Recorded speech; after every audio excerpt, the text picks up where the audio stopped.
G'day, welcome to the second lecture for week 7. So this is topic 2. We're going to be looking at simple harmonic oscillations or simple harmonic motion in general. As per the first lecture, this will be broken up into a couple of different videos, 2 or 3, see how I go. So we'll jump on over to the lecture slides and have a look at what we're going to cover.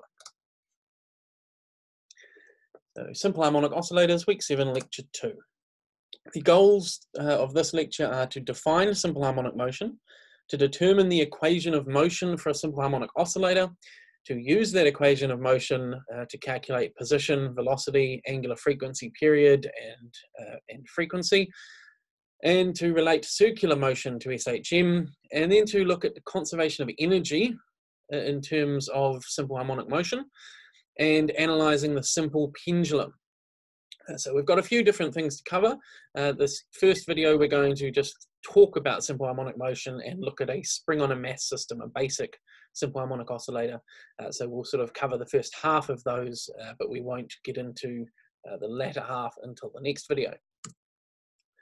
Simple harmonic motion, so the definition of that. Simple harmonic motion, we have 3 words. Each of them has a meaning, and put together we get our result. So simple, we'll go in the order I've typed it on the slide. Motion means there is a movement in the system. We all know motion. Harmonic means it's repetitive, it's periodic. So the motion, whatever it is repeating itself. That's what harmonic means in this physics sense. And simple means that there's only one frequency involved. If you continue on learning more complicated systems in physics through second or third years, you will find that we get systems where there's multiple different frequencies all going at the same time. But simple harmonic motion is a single frequency. You already be familiar with SHM. It's a fairly everyday occurrence, including pendulums. They're a pretty common example, and if you've been on a swing, you've been a pendulum. So most people are familiar with the idea of SHM. They have a sense of what the motion is like, but we're obviously going to now try and put an equation to that. We're going to define it and analyze some of the aspects of it. So what are the properties of SHM? So you've got a system, it's exhibiting SHM, and you want to be able to give names to different aspects of the system, to different properties. You need to be able to identify and define these different things. We've got equilibrium position. So that's where the oscillator will be when it's at rest and remains at rest when released. Right? So it's the location where if it's got no energy at all, it would just sit there. Right. So for a pendulum, that's hanging straight down. For a mass on a spring, it's when the spring is not squished or stretched. It's just as its unstretched state. So that's the equilibrium position. And from that, we can define the displacement, and that is the distance from that equilibrium position to wherever your object is that's doing the oscillating. So a pendulum, if it swings outwards, its displacement is that distance that it's traveled outwards. A mass on a spring, if here's its equilibrium position, moving that far out. Sorry, I'm a little video up in the corner, so these gestures might not come through very well. But moving a little bit out from that center equilibrium position, you get a displacement of a mass on a spring. Amplitude A is the maximum displacement. That one should hopefully make sense given we've talked about displacement. The furthest the object ever gets from that center equilibrium position is the maximum displacement, and we call that amplitude. A cycle, it's not a term we use a lot, but it can be a term that helps you understand the next couple of terms. So when we talk about a cycle, we're talking about a complete cycle. So from some position of the oscillator, right through its motion back to where it started. Now, I want to clarify one thing here. When we talk about moving from one position right back to where it started, we're not just talking about the physical location, but we're talking about the direction of motion at that time. So actually, I might just take this opportunity to jump over to document camera. If you imagine a pendulum, right, and it can swing out that far, and obviously it'll go the same amount in the other direction. I've drawn different things dotted, but anyway. Right, so it can move from here, it'll swing all the way out here, swing all the way back, and so on and so forth. Now, if you choose one of these end positions to think about your cycle, so if you start here, then your cycle is going to be, it goes all the way over there, hits there, turns around, and goes all the way back. And that is one cycle, and that makes sense. It goes from here all the way back to here. But the thing you have to be careful about is that if you choose anywhere that isn't at the end, that isn't at your maximum displacement, that your cycle is still going to be that same length. So what you've got to think about is if you choose this as your starting position, then you might say, so let's say we're starting here and it's traveling this way. So the object goes all the way over here, turns around, comes back. You might be tempted to say, oh, we're back where we started and stop now, but now we're going that way. So we're not identical to where we were when you started because we've got a different direction of motion.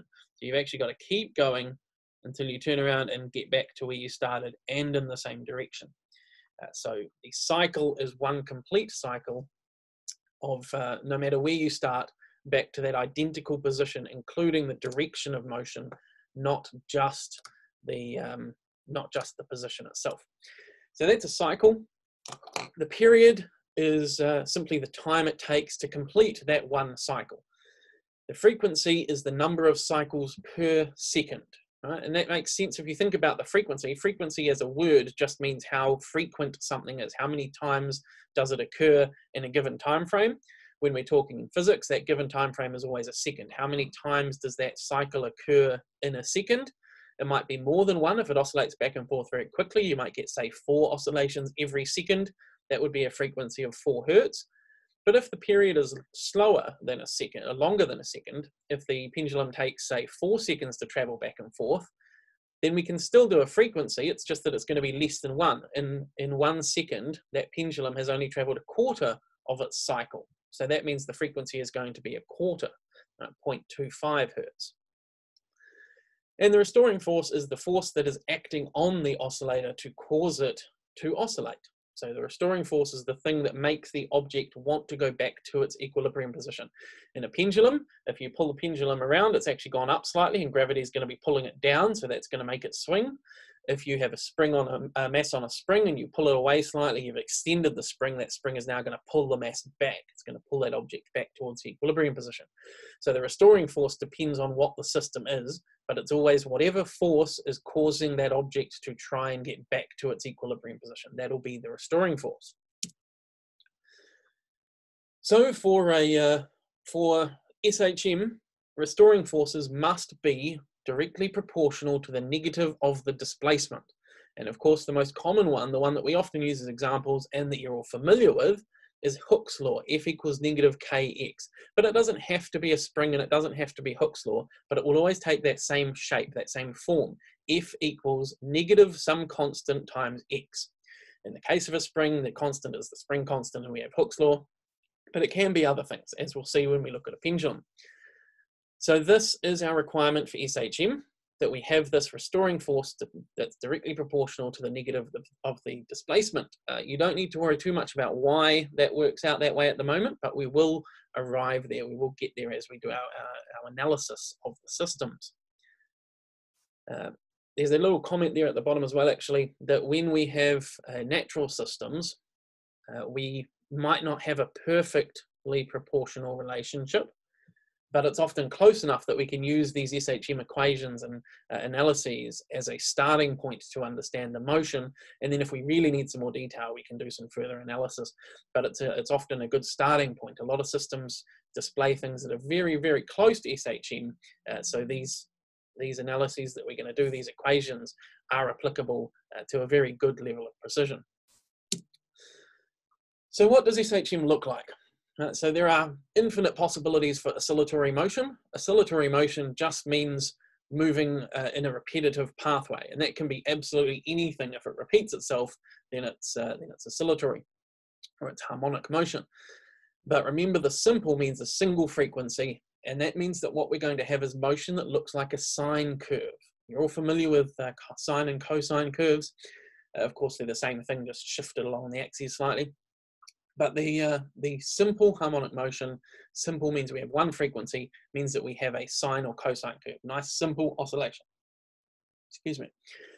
Since we know Hooke's law results in SHM, then visualizing a mass on a spring is actually the most useful way, or often the most useful way to think about what SHM looks like, just because, as I said, we're familiar with it. We often have an intuition for Hooke's law by the time we get to this level of our study.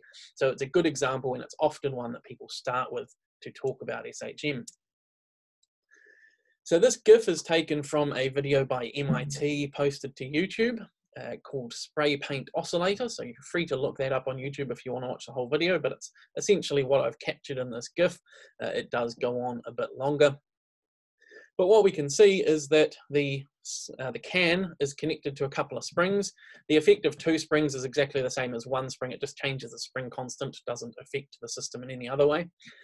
So we've got the spray can between the 2 springs, which is oscillating up and down, and that is going to be simple harmonic motion because we've just got the spring constant directly proportional to its displacement, the force directly proportional to its displacement based on the spring constant.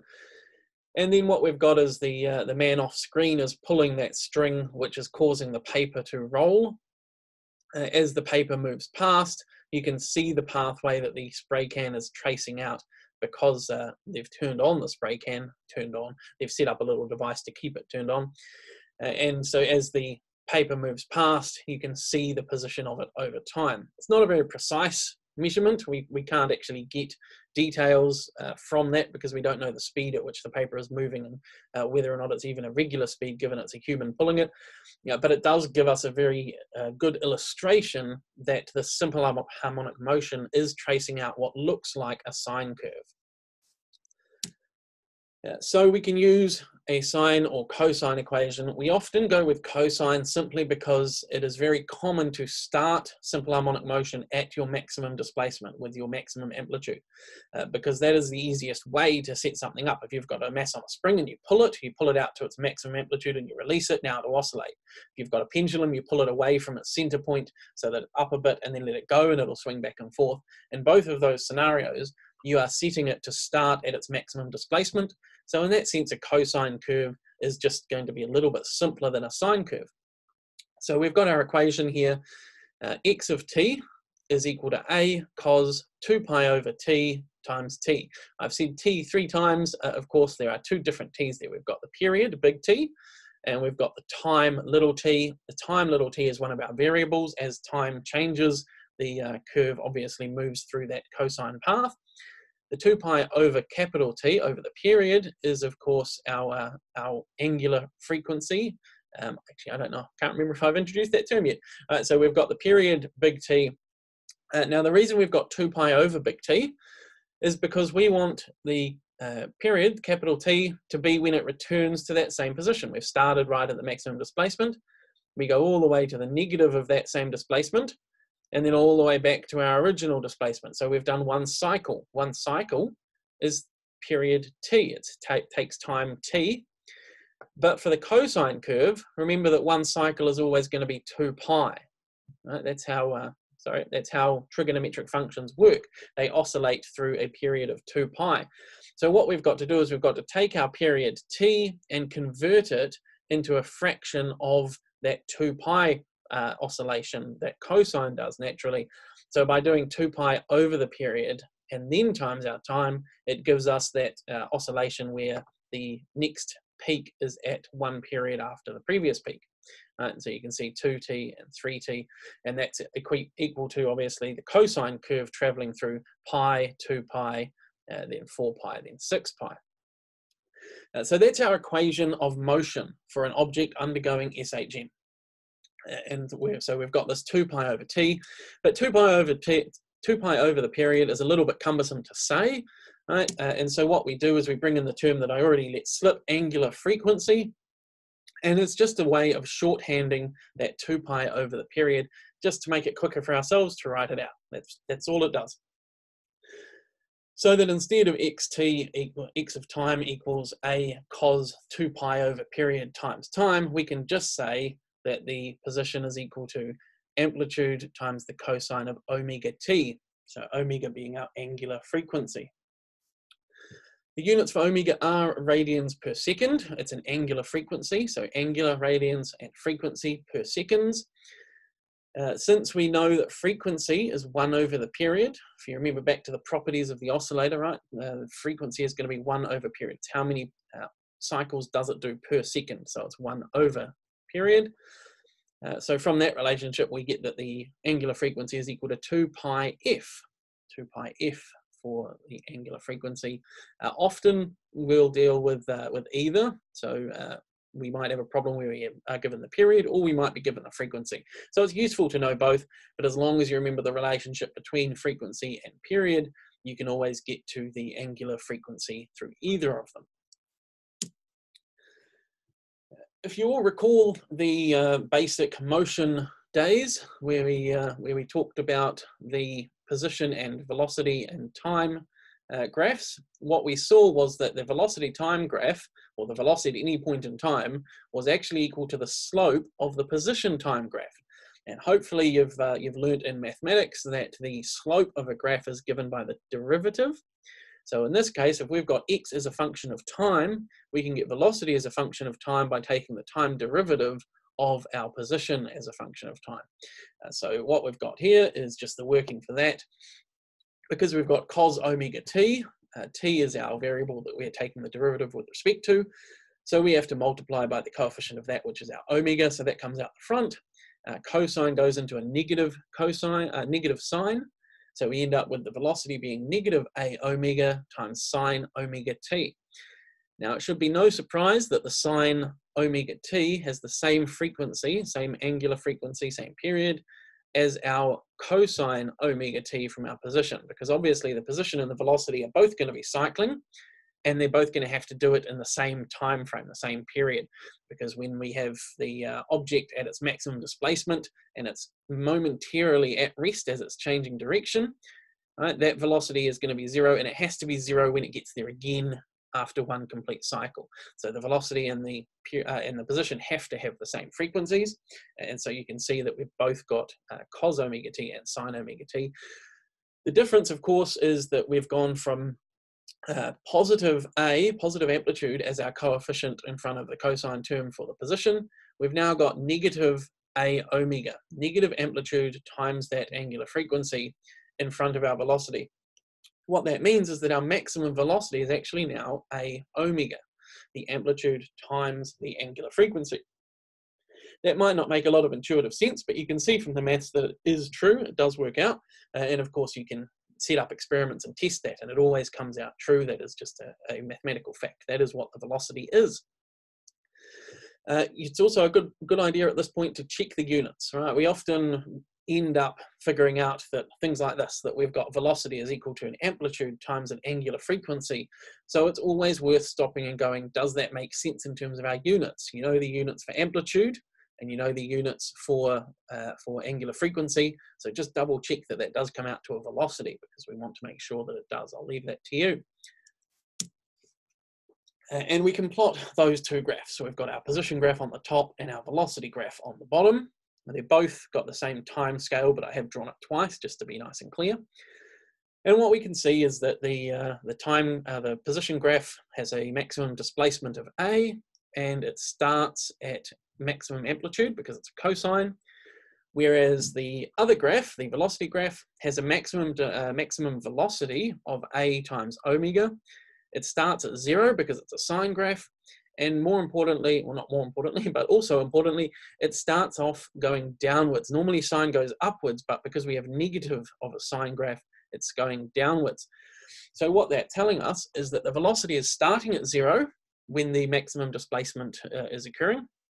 Velocity starts at 0, and then it increases in the negative direction. And of course that makes sense, because the object is moving from its positive displacement back towards the center, back towards that 0 point. And if it's doing that, that means that it's actually, it's got a velocity in the negative direction. So the velocity has to be getting negative. What you can see is that velocity reaches its maximum negative direction velocity, maximum speed in the negative direction, at the same point that the position reaches 0. So all the way that the object is traveling from its maximum displacement towards its peak, towards its equilibrium position, it is increasing in its negative velocity. It's getting faster back towards the center. That's because we've got that restoring force, right? Something is pulling the object back towards it. And if it's pulling it, if it's applying a force, that means we've got an acceleration. So that means the velocity has to be changing. And because it's pulling it in the negative, or it's pulling it towards a lower value of position, so it's got to be a negative velocity. So velocity gets more and more negative. But once we reach that equilibrium position, so that x is 0, there is no force acting on it. So the velocity can't be changing, right? So what we see is that the slope of that velocity graph goes to 0. We get no change. And now as the object goes past the equilibrium position, the force starts applying in the other direction. So it's now working to decelerate the object, which means it's pulling its velocity down closer to 0, which is less negative in this case, right? Less negative until it reaches the other maximum displacement, which is the negative maximum displacement, and the velocity is back to 0 when it gets there. And that just continues over and over because it's cyclical, obviously. So far, we've assumed that the object begins by starting at x equals a at time t equals 0. As I said earlier, that is a good assumption. It makes it simpler because a lot of the time it is. But of course, a lot of the time for us when we're investigating these systems is not going to be a lot of the time in the real world. Right? So this is this distinction that you may or may not have covered with others. If you've had me before, for previous lectures, I will have talked about it, the distinction between real world physics and lab physics and theoretical physics. So when we're talking theoretical and lab, we get to set it up. And that's when a lot of the time we'll start by pulling it to its maximum displacement. And so that's why we have this cosine function that allows that nice simple function where we just set it to start at its maximum displacement. But in the real world, we can't assume that. So we have to allow for it to start at different positions. So we have to think of some way that we can start with x not being equal to a at time 0. So how do we allow for that? Right, we have to allow for these initial conditions somehow, and we do that by introducing a phase constant. We're still going to have the same amplitude and the same angular frequency because it's still got the same properties, that system that whatever system we're talking about. But now we're saying that it might not start at their maximum displacement. So if you remember from maths, by adding in a constant to our cosine term, we can shift the whole graph along the axis, along that time axis. So we call it a phase angle sometimes. Phase constant is more common. I'm just introducing phase angle for reasons that will become clear later on. But hopefully you'll remember that making that constant positive will move the graph to the left. Making it negative will move it to the right. So if you just take a moment to look at these two graphs here, on the left we've got the phi naught, our phase constant, being positive pi over 4. The positive moves the whole graph to the left, and that means that what we've done is we've started part way from the maximum positive displacement towards our equilibrium position, but we are traveling towards that equilibrium position. Right, so by introducing a positive phase constant, we are moving that graph along to the left, and we're now starting with a velocity directed towards the center. And other than that, it's exactly the same. If we go with a negative phase constant and move the graph to the right, that means that we are starting just before the maximum displacement. So we've got a velocity heading away from the equilibrium position, and we start at whatever position we have, and we move away up to our maximum displacement and then continue that SHM motion. So that phase constant now allows us to start at any possible position that we might want to. The important thing, another important thing to note is that when we have the phase constant being positive or negative pi, right? So positive or negative pi, we have shifted the graph half a cycle left or right, right? And that's exactly the same thing. If you slide that graph half a cycle to the left, you're starting with your position at negative a. And if you slide it half a cycle to the right, you're starting with it at negative a as well. So positive and negative pi are the same. And that means that the phase constants will only ever need to be between positive and negative pi. Somewhere in that range will tell us where we start. So now we'll move to an example. We've got a spring oscillator, an object hanging on a spring. You pull it down 6.6 centimeters from its rest equilibrium position. You release it from rest. So remember, from rest means it's got no initial velocity. That's what we mean in this circumstance. At time t equals 0. Counting carefully, you determine that it has completed exactly 12 oscillations in 9 seconds.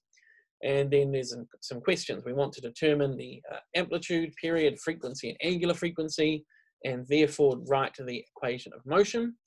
And then we want to figure out the maximum speed and finally what the speed and position are at some random time. In this case, 5.4 seconds. But once we've got that once we've got the equations for mass and for position and speed, we can use those to determine the position and speed at any time. We've just got one as an example. So moving back to our document camera, we have, we can start by writing down the things we know. We have a amplitude 6.6 centimeters. So we know there's no phase constant. We've been told we're starting from rest, so we can ignore our phase constant, which is nice and simple. We're told that we let it go at 6.6 centimeters, which means that has to be our amplitude, because it cannot go further than that if we're releasing it there from rest. So that's what the time t equals 0 tells us. And then we see that we have exactly 12 oscillations in 9 seconds. So 12 cycles in 9 seconds. That means that we have a period of, so remember, period is going to be the amount of time it takes per cycle. So if 9 seconds is for 12 cycles, then we're going to get 9 seconds divided by 12 to get our period. And so that's going to be 0.75 seconds for our period for this oscillator. Obviously, you have to look at whatever scenario you've got. Sometimes we'll present the period simply, sometimes we'll give you a frequency, sometimes we'll give you something like this where we've told you some measurement that the person has made or that you have made, but you want to be confident being able to move around between different ways of expressing this period, this time frame that the oscillator takes. So then we've been asked specifically to get sorry, I'm just looking back to the question. We've been asked for the amplitude. I'll write these out so that we know. Amplitude, period, frequency, and angular frequency. That's what they've asked for. So we've already written out the amplitude. Right? That was just, we were essentially given that as long as we could interpret the starting from rest at time equals 0 to mean that 6.6 was our amplitude. So 6.6 centimeters or 0.066 meters. We want the period, which we've also just calculated as 0.75 seconds. We want the frequency, which is 1 over the period. Remember, those two are just reciprocal. If you've got period, it's going to be 1 over f. If you want f, it's 1 over t. So 1 over t, which is 1 over 0.75, which is going to give us 1.333, etc. seconds. Seconds to the minus 1 rather, which is the same as hertz. I'm not sure if you will have met hertz, but it's just another way of writing seconds to the minus 1. And the angular frequency, omega, is 2 pi over t. That's what we said that was. Remember, it was just a way for us to shorthand that equation. So rather than having to write cosine 2 pi over t, we can just write cosine omega. So 2 pi over t, we're just going to do 2 pi over 0.75 and see what that gives us. And you hopefully, if you're following along at home, get out 8.4 radians per second. So that is the answer to the first question. What are all of those values? Actually, it also wanted us to write the equation of motion. Now that we've got all of those values, that's a simple matter. Hopefully you agree, simple matter to write out the equation of motion from that. X at time t is equal to A, so 0.066, times the cosine of omega t. So omega is 8.4 t. We've got no phi naught, we've got no phase constant, so that's all we have to write. So there is our equation of motion.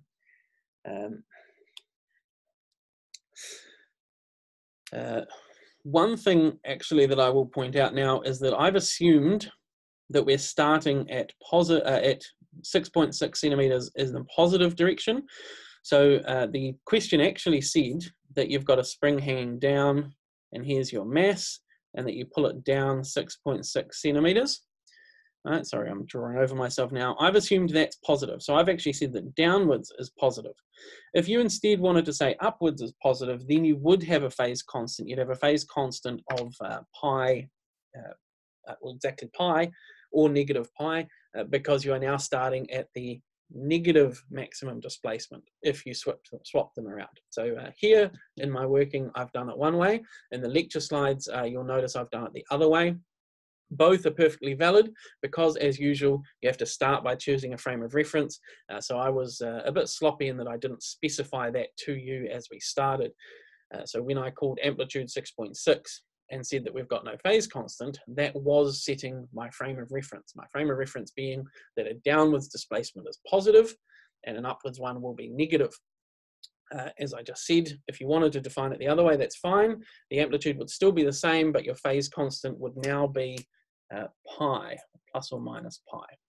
So that's perfectly acceptable as well. So you can read the solutions in the lecture note if you want to see that version.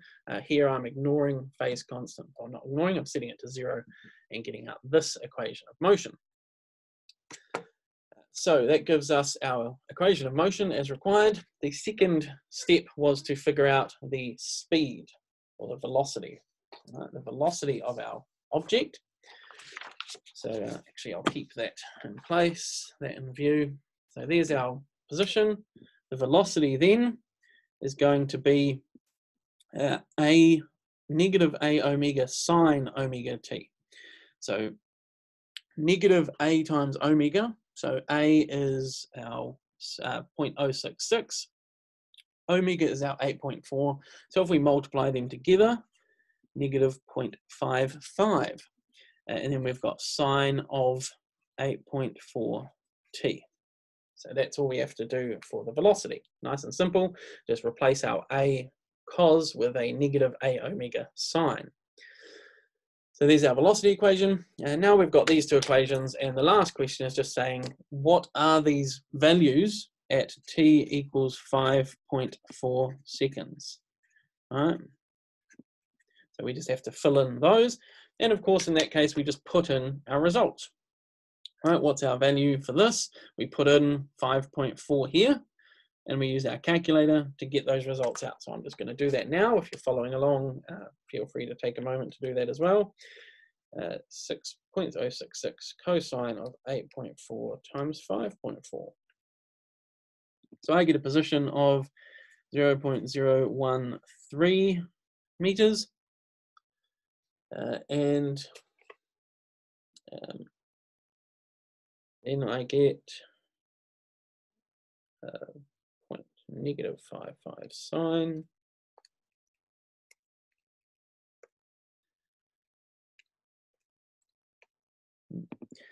Velocity of negative 0.54 meters per second.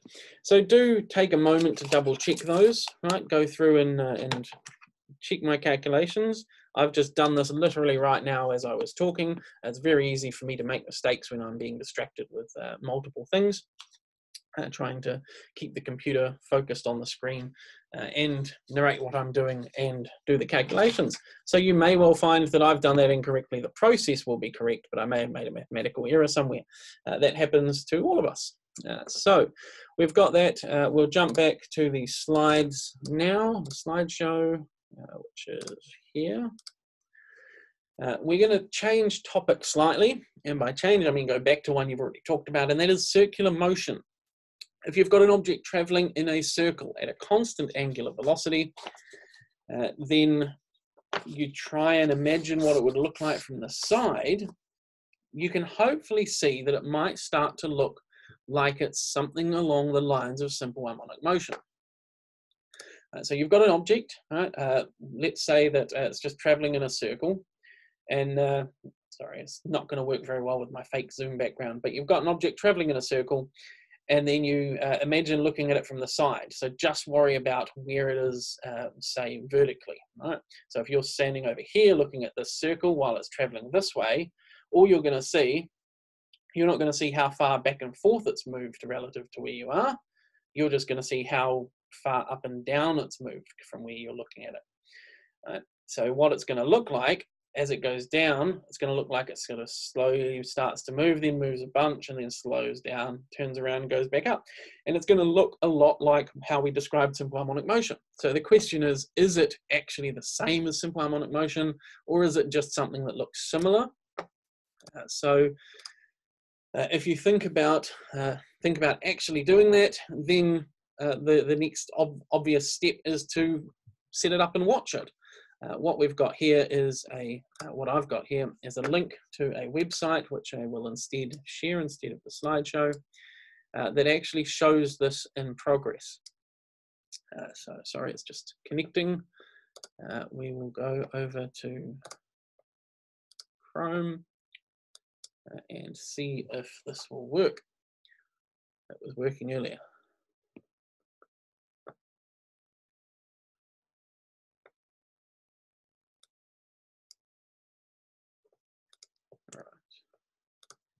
It's not great. All right, I will put a link to the website anyway. And what it does is it shows you that circular motion and that side view at the same time. I'll go back to the slideshow. I'll keep an eye on that. If it comes back, we can jump back to it and have a look. So that's what that website will show. It'll show that motion from the side, and you'll see that it does indeed look like SHM. But let's continue that a little bit, and let's try and do some analysis of that motion. Suppose we set the rightmost position on our circle to be the maximum displacement of an SHM oscillator A, and we'll start the object at that location. So that's what this first blue dot down here is, right? The blue dot here is the rightmost position, and we're saying we'll call that A. So that's a distance A from our origin, from the center of our circle. And now we're going to start rotating this object around the circle with angular frequency omega, or angular speed, angular velocity, whichever you want to call it, angular velocity omega. Of course, that will actually be pointing perpendicular to the center of the circular motion, but I'm just telling you it's going in that direction. So as it moves up here, if we think about this position for a moment, think about where we are in terms of just our x position. Right? If we think about just the x position, then we've gone up some angle theta, and we're still a distance a away from the origin here. But if we just want this x position across the horizontal axis, then it's going to be a times cosine of theta. So we're going to get that x is equal to a cos theta. But we've just said that theta is changing constantly because this object is moving with an angular velocity of omega. And that means that at any point in time, our theta is equal to omega t, right? The angular velocity times how much time has elapsed. That's the same as our basic kinematic equations. Your displacement is just velocity times time. Same thing with our angular. Hopefully you've covered all of this with the circular motion. The angle that it travels through is just the angular speed times the time that it's been doing that for. So what we get is that we can put our theta equals omega t into our equation for x that we saw was a cos theta, and we get that the x position at any time of this object traveling in a circle is equal to a cos omega t. So the x component on its own of this object traveling in a circle is simple harmonic motion. Right? That's mathematically, it is exactly the same. And so that just gives us another way to visualize circular motion. It gives us a way to visualize simple harmonic motion. So what I've done is I've rotated that image from the previous slide. So we've got the circle, we're starting at A along our x direction, but I've now rotated it so x is vertical, just so that it matches our position versus time graph that we've already met. As the object moves, so we're starting at our amplitude A. As it moves around the circle, it drops down a bit. We take that x position, go across, and we see that we've, at this point on the curve, go down some more, we get to here, and so on. And so every point on the circle obviously maps out to a point along the cosine curve. That website will show you this as well, if we can get that website to work. And it really does not want to. I've just tried it again, and it's still not going.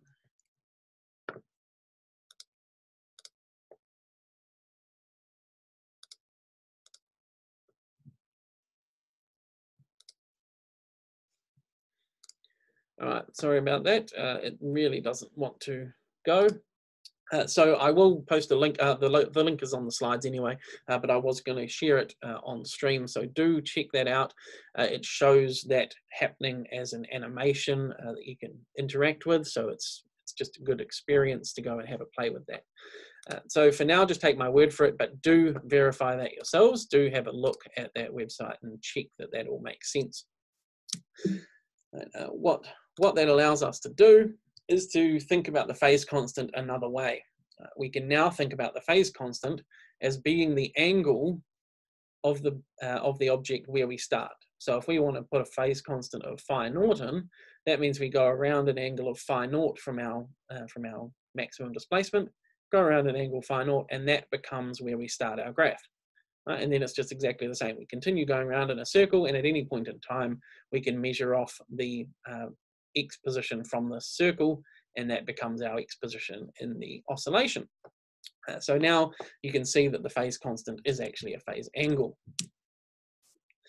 So the benefits of circular motion, that relationship between circular motion and SHM, aside from giving our graphical sense to the terms angular frequency and phase angle, because those make sense when we're talking about circular motion, whereas simple harmonic motion, some people get a little confused. Why are we talking about angles when it's just moving back and forth? Right, so this allows us to see how they map graphically.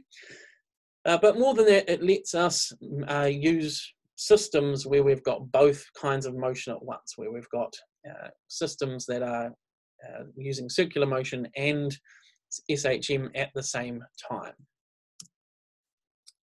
I'm actually going to stop there. So the next lecture I will pick up looking at acceleration, forces, and going into energy. Next video to do the second half of this lecture. But for this first video, we'll call it quits there.